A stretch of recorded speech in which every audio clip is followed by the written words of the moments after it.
Tem alguns outros fatores ou elementos que eu gosto de dizer que eles são super importantes num processo de cocriação e que as pessoas não falam muito sobre isso e não têm muita consciência. Eu gosto de trazer isso para o nível da consciência para a gente realmente conseguir executar e fazer a cocriação funcionar.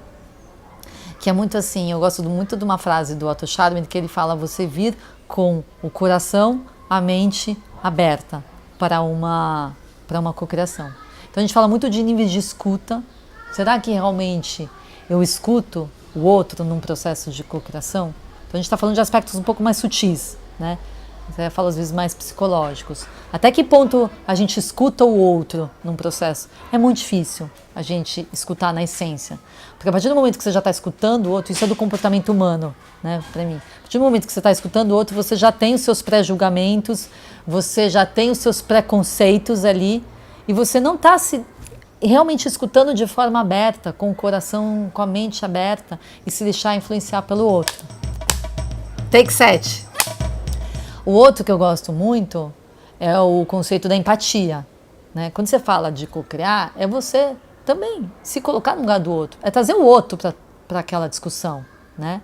O sapato do outro. Empatia é um pouco isso, é você se colocar no sapato do outro, né? E entender que a sua visão e a sua opinião e a sua experiência não é única. E o outro tem uma outra experiência, tem uma outra visão. Então, como é que você se coloca no lugar do outro para trazer esse olhar e se também deixar influenciar, né? A escuta com a empatia, elas são muito juntas, né? Quando a gente fala disso. Tem a questão do desapego. A gente é muito apegado a tudo, apego às nossas ideias, então a gente acha a nossa ideia melhor. E aí a gente não percebe isso num processo de cocriação, que você está cocriando com o outro, você está com a sua ideia lá, você não desapega da tua ideia, o outro vai lá e fala assim, não, mas podia ser aquilo. Se você ficar apegado à tua ideia, à tua opinião, você não consegue cocriar. Então quando a gente fala de processo de cocriação, eu falo que você precisa de alguns elementos para ela acontecer. O primeiro elemento é o tema, o desafio, o problema, o assunto que você quer cocriar, que você quer discutir com as pessoas e criar em cima.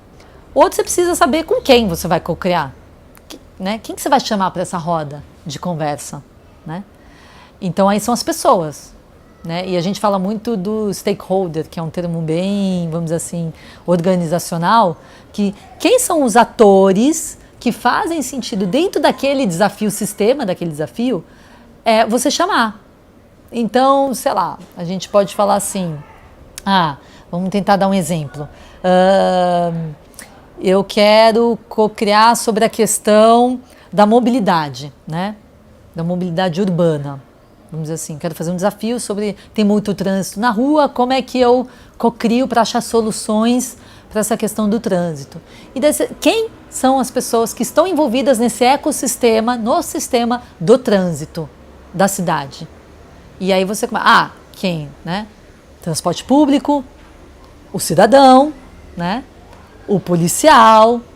E aí você começa a identificar todas as pessoas que fazem parte, participam desse sistema. Então, essas são as pessoas que você tem que trazer. Não é? Normalmente a gente acha muito fácil o seu usuário, o seu cliente. Quem mais? É o fornecedor, é o cliente, né? Que são os stakeholders que a gente fala. Então, primeiro passo, o desafio. Segundo passo, define as pessoas. Terceiro passo, define o desafio, define as pessoas. Aonde a gente vai fazer isso?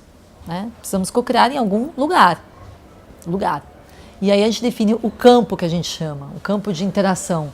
Ele vai ser virtual ou ele vai ser presencial? Ou os dois, né? Ele vai ser, outra questão é o tempo, ele vai ser pontual, eu vou fazer um workshop só de um dia e nunca mais a gente vai se falar? Ou eu vou trazer esse tema de forma perene, enfim, X tempo para falar com as pessoas? E aí, qual é que a gente às vezes usa, a dinâmica, né? Tem algumas ferramentinhas que você pode, num processo de cocriação, de facilitação, utilizar, que facilita essa criação coletiva, né? Então, que a gente fala muito que é o articulador, né, da rede. É a pessoa que é o host, é o dono da festa, né? A gente faz essa analogia também. A pessoa tem a festa, tem a casa, você vai chamar os amigos para a festa. Só que você monta uma estrutura para aquela festa acontecer, né? Você tem os convidados, você tem um tema às vezes da festa, você chama as pessoas, tem a música rolando, tem a comida, tem algumas coisas que ajudam a festa a rolar. Mas o que vai rolar ali na festa, você não tem muito controle. Você deixa as pessoas criarem em cima. A cocriação também é assim. Então você tem que ter um host, que é um anfitrião, que é aquela pessoa que chama as pessoas e fala assim, olha, eu quero falar desse tema. E aí, vamos cocriar em cima disso? E daí ele usa algumas ferramentas, que daí tem várias. Tem o Open Space, o Ouro de Café, que são metodologias e dinâmicas de cocriação. Tem algumas pessoas que confundem um pouco o processo de cocriação com pesquisa, né? E eu até tento diferenciar porque são coisas que são diferentes, mas elas são meio sutis. E às vezes elas até podem se sobrepor dependendo da abordagem que a gente usa, tá?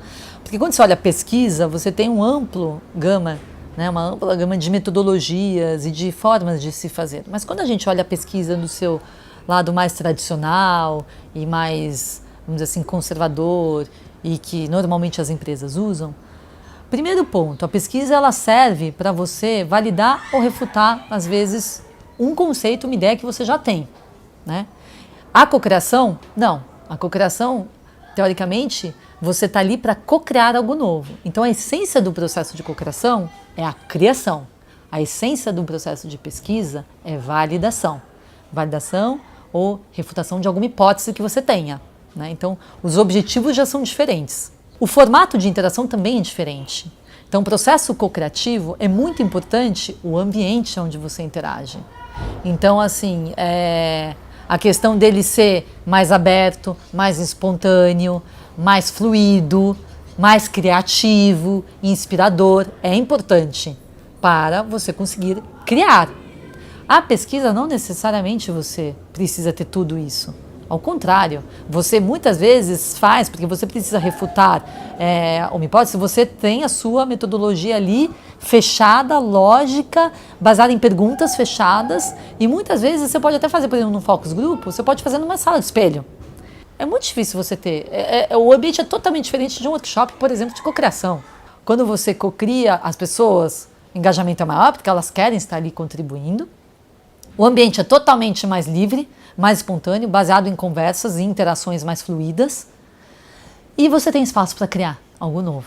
Tem um lugar que a cocriação ela te permite, que é você se relacionar com o outro e criar em cima, tem um espaço criativo no sentido mais essencial da palavra, e que quando as pessoas estão ali, é um processo muito rico de interação, de troca, de aprendizagem.